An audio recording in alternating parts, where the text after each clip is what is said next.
país donde el 90% del territorio es pura naturaleza y su flor nacional es la grandalla. Un país que tiene el parlamento más pequeño de Europa y uno de los más antiguos. En lugar de tener un jefe de Estado, tiene dos, y llevan más de 800 años sin guerras. Andorra, un país singular, con gente única, donde suceden cosas increíbles de la manera más sorprendente. Welcome to Andorra.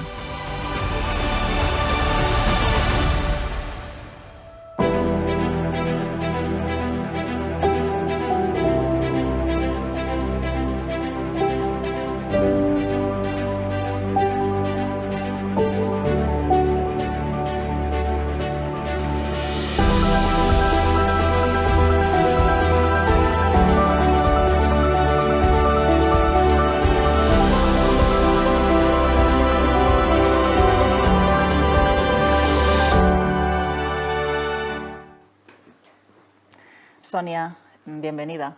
Sonia Fernández Vidal es física y doctora en óptica cuántica, divulgadora científica.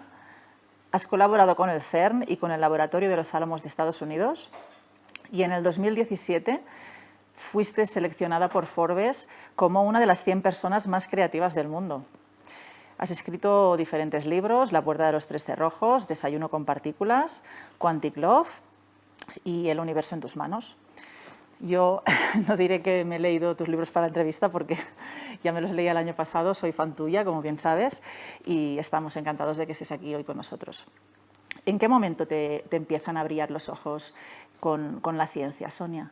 Bueno, primero muchas gracias, Ana, por traerme aquí, además a este entorno tan maravilloso. Respondiendo a tu pregunta, la verdad es que desde muy pequeña quería ser científica, pero es cierto que hay uno de estos momentos que todavía recuerdo nítidamente. Yo era pequeña, mi padre era profesor en la escuela en la que estaba y cuando lo esperaba, cuando salía de trabajar, normalmente pasaba el tiempo en la biblioteca porque me encantaba devorar libros. Y uno de esos libros que cayó en mis manos, yo debería ser pequeña, 6, 7 años quizás, era sobre la biografía de científicos y estaba ilustrada por Pilarín Vallés, precisamente. Y recuerdo que me impactó aquella vida, ¿no? Aquellas personas eran, no recuerdo bien, creo que eran Einstein, Marie Curie, Pasteur, habían dado unos regalos extraordinarios a la humanidad. Y cuando salí de la biblioteca recuerdo que le dije a mi padre, papá, yo quiero ser científica, igual que estas personas, ¿no? Que me han impresionado tanto. Y así fue, mira, al final acabé dedicando la vida a la ciencia y además es curioso porque así como dije que el libro era ilustrado por Pilarín Vallés, hace unos años con Pilarín hicimos un libro precisamente para despertar vocaciones científicas a los más pequeñitos. O sea que en cierto modo es como si hubiese cerrado un poquito el ciclo, poder devolver y ofrecer lo que a mí me dieron cuando era pequeña. Qué bonito. Y además ahora haces divulgación. Bueno, es una de las... La verdad es que probablemente la docencia o querer enseñar lo llevo en las venas. Mis abuelos paternos eran maestros, todos mis tíos lo son también, y la docencia es algo que me ha parecido maravilloso. También pienso que es un poco responsabilidad de los científicos. Al fin y al cabo recibimos mucho dinero público para realizar nuestras investigaciones. Creo que también es nuestra responsabilidad devolver en cierto modo a la sociedad y si podemos devolver con conocimiento, transmitiendo aquello que estamos haciendo y rompiendo esta imagen de que los científicos estamos en nuestras torres de marfil completamente aislados y poder hacer, ¿no?, esta distribución de conocimiento. Y das mucha importancia a hacer divulgación para niños. Bueno, los niños son el tesoro, son el futuro, es lo más valioso que tenemos como sociedad. Por desgracia muchas veces nos olvidamos, ¿no?, que ellos son nuestro futuro, el potencial que tienen, lo maravillosos que son, lo inteligentes que son. Yo a los niños les tengo mucho respeto. Entonces, una de las cosas que me había fastidiado incluso a mí de pequeña, recuerdo, cuando buscaba material para niños, a veces simplemente ponían un átomo con 2 ojos y una boca y se piensan que ya es para niños, ¿no? Y a veces pensaba, no simplifiquemos tanto a los niños, tienen muchísima más riqueza, son mucho más capaces de entender lo que les decimos de lo que nos imaginamos. Entonces, para mí ha sido una de las grandes satisfacciones, dedicarme precisamente a ellos. Para mí es el público más importante. Aunque las verdades son provisionales, la física cuántica es la teoría científica más precisa hasta hoy. Las puertas que se abren automáticamente o los detectores de códigos de barras, todo lo que tiene transitor existe gracias a la física cuántica. Incluso, que esto es un dato que me ha sorprendido muchísimo, más de un tercio de nuestra economía depende de la física cuántica. Entonces, pregunta, ¿qué es exactamente la física cuántica, Sonia? La física cuántica es la parte de la física que describe el comportamiento de las partículas más pequeñas incluso que los átomos, aquella que forman absolutamente todo lo que estamos viendo ahora a nuestro alrededor. Yo misma, tú, la silla en la que estamos sentadas, absolutamente todo está formado por estas partículas que nosotros llamamos fundamentales. Pues los físicos cuánticos, la física cuántica nació a principios del siglo pasado. Y fue precisamente cuando los científicos se adentraban a intentar conocer cómo funcionaba la esencia de la materia. Encontraron respuestas muy extrañas, así como la física clásica, todo funcionaba a la perfección, como si fuese una máquina perfectamente engranada, como un reloj suizo. Y todo lo que sucedía en el universo parecía resultado de los movimientos de estos engranajes, de este reloj suizo. Cuando nos vamos a las partículas fundamentales, que al final es como si fuesen los ladrillos que lo forman todo, estas partículas son entre nosotros como si fuesen un poco gamberras. Pueden estar en dos sitios simultáneamente, atravesar paredes, teleportarse, están entrelazadas, unas conexiones extrañas que no hay quien explique. Yo me imagino que los científicos de principio del siglo pasado se debieron llevar las manos a la cabeza y decir: ¿qué es este universo tan caótico con el que nos estamos encontrando? ¿Qué nos quiere decir un universo con todo esto? Pues la física cuántica nos describe este universo tan extraño en el que vivimos, aunque no lo pensamos, y muchas veces nos quedamos en la parte más aburrida y más gris. En realidad vivimos en un universo maravilloso. Y como bien decías en tu introducción, no simplemente que a veces sí que me dicen, esto de la física cuántica parece que los científicos os ponéis en vuestro laboratorio y hacéis unas cosas bien extrañas que no sirven para nada. Nada más lejos de la realidad, como bien has dicho. Yo diría que incluso hoy más de un tercio de nuestra economía está basada en la física cuántica. El transistor, como bien has dicho, existe gracias a la física cuántica. Esta entrevista la estáis pudiendo ver porque las cámaras ya son digitales, muchos nos estaréis viendo por internet, etcétera, etcétera. Desde que incluso cuando nos calentamos la leche por la mañana en el microondas. Por lo tanto, la tenemos mucho más presente de lo que pensamos y, sin embargo, todavía como sociedad ignoramos cómo funciona nuestro mundo.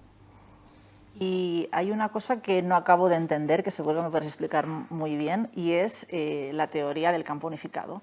La teoría del campo unificado explica que a un nivel muy profundo todo está interconectado. Entonces, cuéntanos esto porque realmente se nos puede hacer difícil de entender. Bueno, es sobre todo el principio de superposición, que lo he nombrado un poquito antes cuando os describía la física cuántica. Es uno de los fenómenos más extraños que existe. Bueno, de los más extraños hay muchos muy extraños, pero este es bastante estrambótico. Además, la primera vez que se postuló fue precisamente Einstein, en un artículo que escribió, no sé si fue en el 1923 o 25, me falla la fecha, junto con Podolsky y Rosen, escribieron un artículo en el que Einstein quería demostrar que la física cuántica estaba incompleta. A Einstein le sonaban algunas cosas demasiado extrañas, ¿no? Y una de las cosas que puntualizó es, según la física cuántica, si tú coges, resumiéndolo mucho, si tú coges dos partículas que hayan estado interaccionando en un momento determinado y las separas, llevas una a una parte del universo y la otra a la parte opuesta, si le haces cualquier cosa a una de ellas, la otra lo nota instantáneamente. Claro, Einstein puntualizó este fenómeno que describía la física cuántica precisamente para decir algo está fallando en esta descripción del universo. Él, unos años antes, en 1905, cuando publicó su teoría de la relatividad espacial, explicó que la información no puede viajar más rápido que la luz. Entonces, estas conexiones fantasmagóricas que él bautizó ponían en evidencia que algo estaba fallando. Sin embargo, unos años más tarde, Bell y Alan Aspect más tarde realizaron unos experimentos con los que demostraron que efectivamente la superposición era algo que nuestro universo tiene. De hecho, es lo que se utiliza para la teleportación. La teleportación cuántica se basa precisamente en este fenómeno del entrelazamiento. Por lo tanto, sin quererlo, Einstein descubrió todos los fenómenos más extraordinarios de la física cuántica. Claro, lo que tú decías, si estamos todos conectados, uno podría inspirarse a modo de inspiración y pensar, bueno, si en el universo, en la creación del universo se crearon juntas todas las partículas, en cierto modo podemos pensar poéticamente que estamos todos mucho más conectados de lo que nos imaginamos. Ojalá muchos políticos, sobre todo en lo que estamos viviendo hoy en día, fuesen más conscientes de que nos une más que nos separa. O sea, que podríamos decir que lo que yo pienso, lo que yo siento, afecta al mundo. Bueno, sin duda te afecta a ti. Claro, la física cuántica no puede entrar en temas como son las emociones, ¿no? Básicamente porque simplemente nos describe esta parte de la realidad que es muy limitada. Pero efectivamente, si vamos más allá de la física cuántica, intentamos aplicar la filosofía, ¿no? Que yo pienso que la visión filosófica de la física cuántica es extraordinaria. Al final, lo que tú sientes, lo que tú piensas, a ti sí que te va a afectar, por lo tanto tú también vas a afectar el mundo con aquello que piensas, ¿no? Yo creo que no hace falta ir más allá que la experiencia personal que todos hemos tenido para saber que esto casi podría decirse que es una ley universal, ¿no?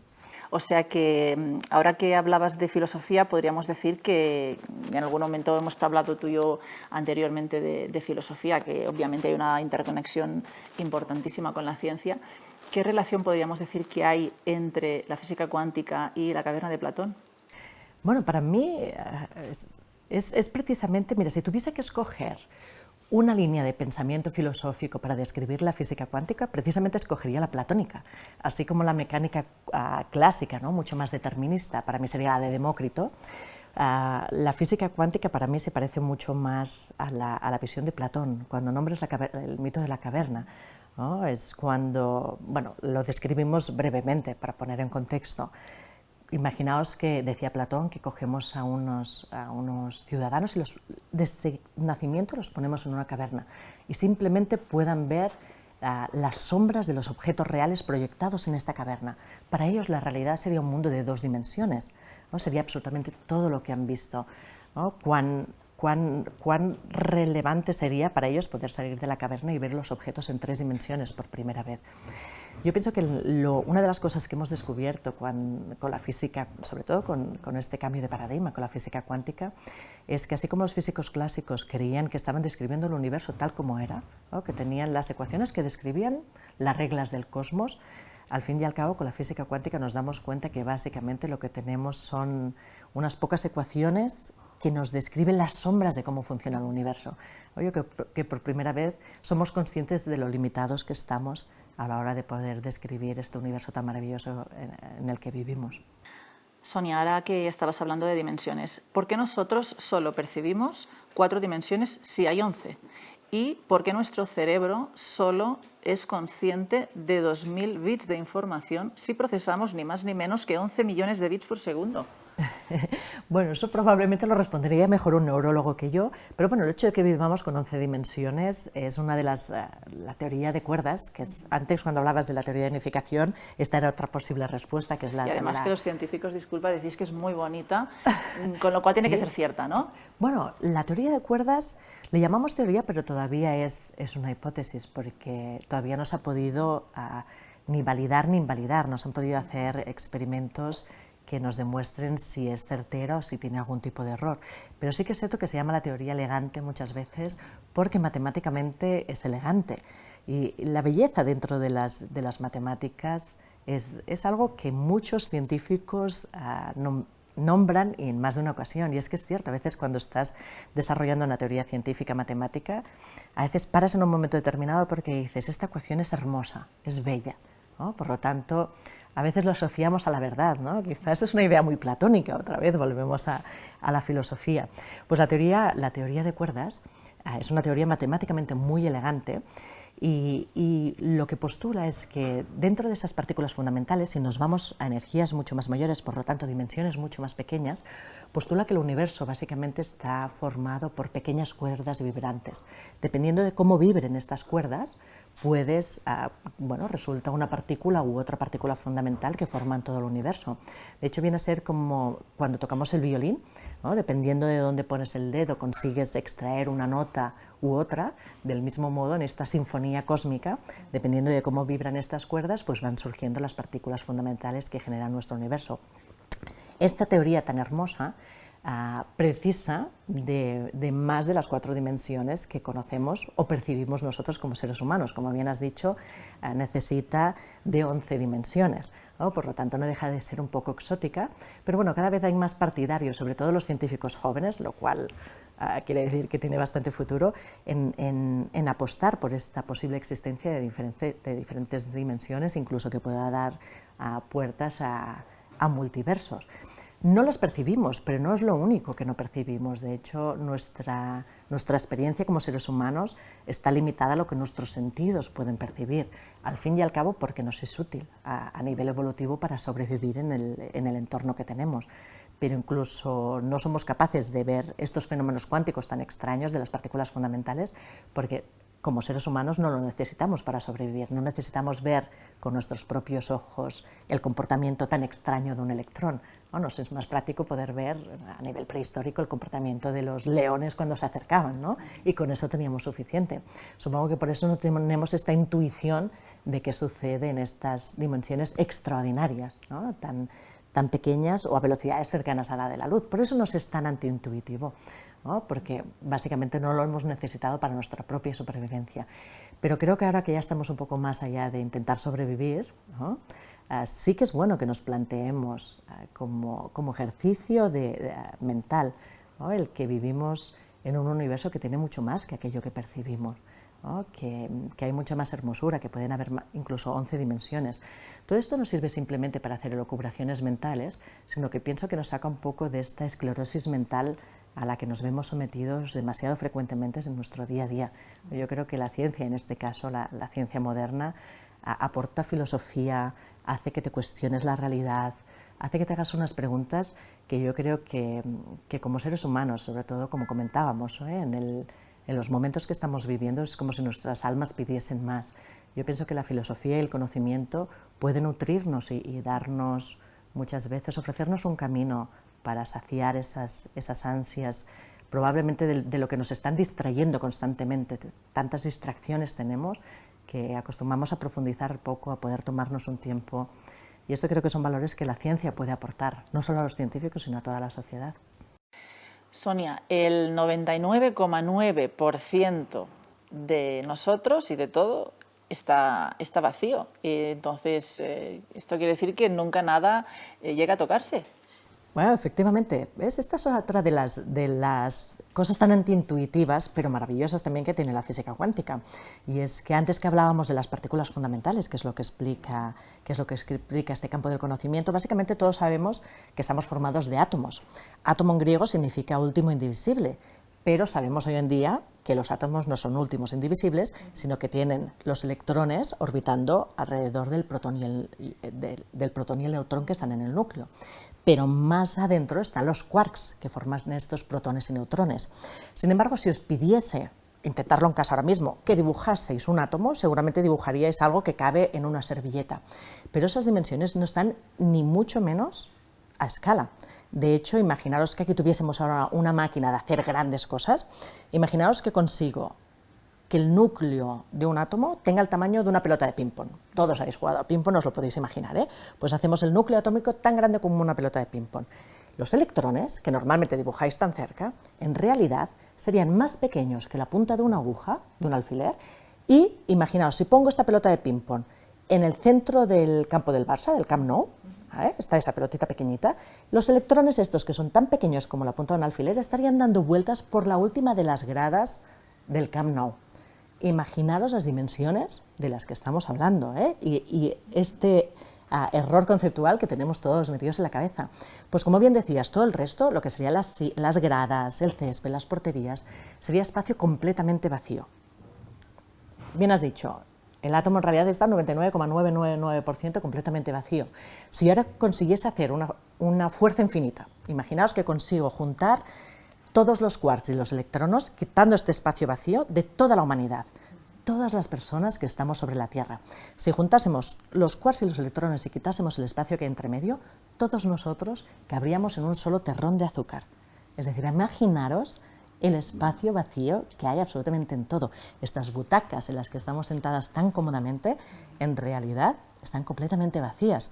Y como bien decías, ni siquiera las estamos tocando, porque los electrones de la capa superficial de nuestro cuerpo están levitando más o menos a la distancia de un Armstrong, es muy pequeño, de los electrones de la capa superficial de este sofá. Por lo tanto, imagínate lo que nuestros sentidos nos llegan a engañar. Antes hablábamos también un poco de qué es la realidad. La percepción de que aquello que vivimos es una verdad universal, quizás deberíamos muchas veces dejarla de lado, porque hoy en día, gracias a la ciencia, sabemos que hay mucho más allá y que nuestros sentidos nos engañan, aunque hoy en día ya sepamos cuál es la realidad. Es decir, es útil, sobre todo para los poetas y los escritores de novela de amor, pensar que cuando nos besamos realmente nos estamos besando, ¿no? Pero a nivel científico ni siquiera nos estamos tocando. Wow. Ya que hablas de partículas, hay una especialmente que me gustaría que nos contaras, que es la partícula de Dios, ¿no? Bosón de Higgs. Efectivamente. De hecho, ya que preguntas, voy a contar primero la anécdota de por qué se le llama la partícula de Dios, que además generó muchísima confusión en las redes sociales cuando se anunció su descubrimiento.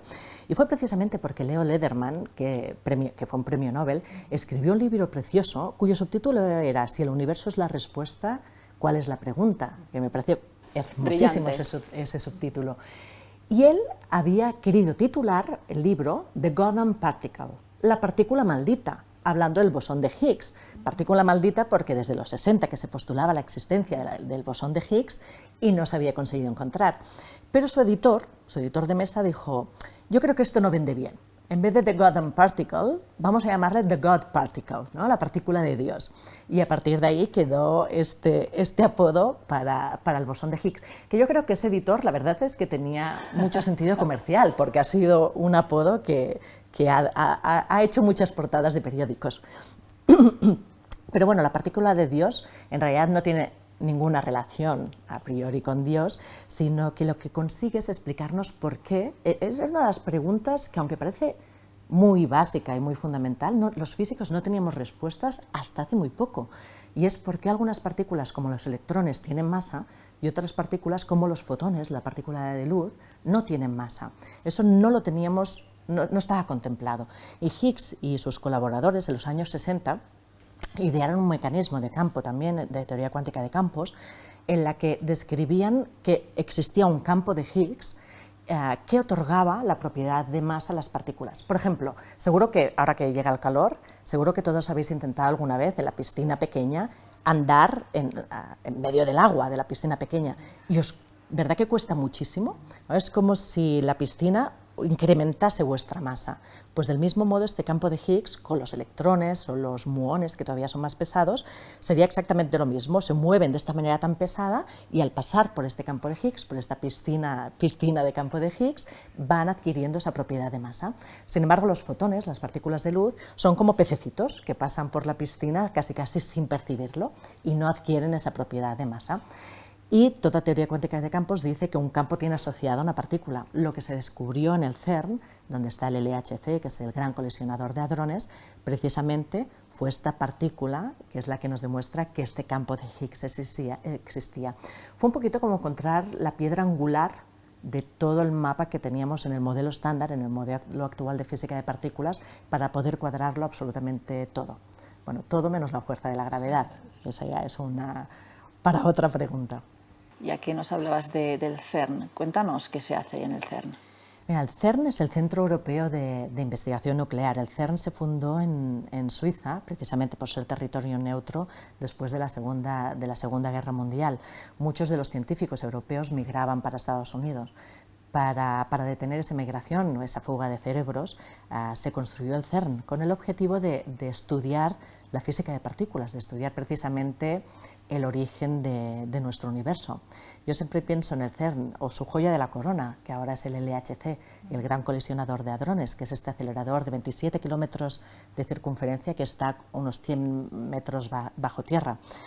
Que allí lo que se hace precisamente, yo lo veo como si fuese una gran máquina del tiempo, ¿no? Porque lo que pretende es llevarnos al capítulo 0.0 del Génesis, al inicio del cosmos, ¿no? Nos lleva atrás hacia ese momento, para poder entender cómo se creó el universo en el que vivimos y cómo hemos llegado hasta donde hemos llegado.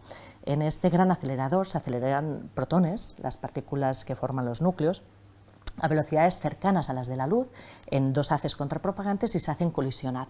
Donde se colisiona tenemos estos grandísimos detectores de partículas del tamaño de edificios en los que conseguimos recrear estos fenómenos y estos procesos que había al inicio del universo y comprender un poquito más los secretos de la esencia de la materia. O sea que de aquí poco podremos venir a Andorra y nos vamos a poder teletransportar. Bueno, ojalá. De hecho, la teleportación cuántica que utiliza el entrelazamiento cuántico que hemos hablado, parece que estemos hablando de ciencia ficción. Bueno, teleportarnos nosotros todavía está más cercano a la ciencia ficción que a la realidad, pero sí que es cierto que, si no recuerdo mal, creo que fue en el 2003 que se realizó la primera teleportación cuántica de partículas fundamentales. Es decir, no solo está la teoría escrita, sino que ya se han teleportado partículas fundamentales desde hace bastante tiempo. De hecho, cada vez se está intentando hacer con grupos de partículas más grandes. La teleportación cuántica, sin embargo, no es exactamente como la teleportación que vemos en Star Trek, que desaparecemos de un sitio y aparecemos en otro, sino que necesitamos tener la materia en ambos sitios a la vez. Lo que teleportamos es la información. Al fin y al cabo hemos dicho que absolutamente todos nosotros estamos hechos de quarks y de electrones. Lo que nos distingue a ti o a mí de esta silla en la que estamos sentados es la información, ¿no? Cómo se unen, en cierto modo, estas partículas fundamentales. Lo que conseguimos es teleportar esta información de una partícula a otra. ¿Qué hace una barcelonesa como tú en Andorra, Sonia? Pues bueno, la verdad es que escapar un poco de la vorágine. Yo he sido muy feliz en Andorra, pero sí que es cierto que tuve niños, tengo 2 niños muy pequeños, de 4 y 2 años, y cuando eran muy pequeñitos decidimos hacer un poco un cambio de vida del centro de la metrópolis, que me ha dado mucho y le estoy muy agradecida porque he pasado unos años maravillosos allí y le saqué mucho jugo, a querer vivir un poco en medio de las montañas perdida. Y así fue.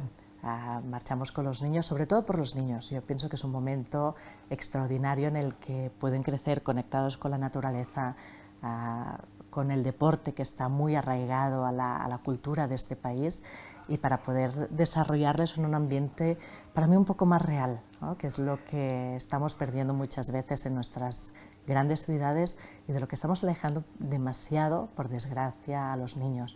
Yo pienso que el contacto con la naturaleza, poder salir a tocar los árboles, tener que esforzarse porque tienes que hacer una excursión y aunque tengas 2 años tienes que atravesar las piedras, ¿no? Ese reto constante nos vuelve un poquito a nuestra esencia, ¿no? Tocar un poco la tierra con los pies, ¿no? Y si puede ser con los pies desnudos, que les animo mucho a caminar descalzo incluso por el bosque, que mi padre siempre dice que se van a hacer daño, y yo digo, no, déjales. Es un poco ese contacto. Yo pienso que Andorra es este regalo que tenemos tan cerca, esta naturaleza en estado virgen y que nos da tantas oportunidades. Se te nota que estás muy, muy feliz. Sonia, muchas gracias por haber estado aquí con nosotros y nos veremos pronto. Un placer, cuando quieras. Gracias.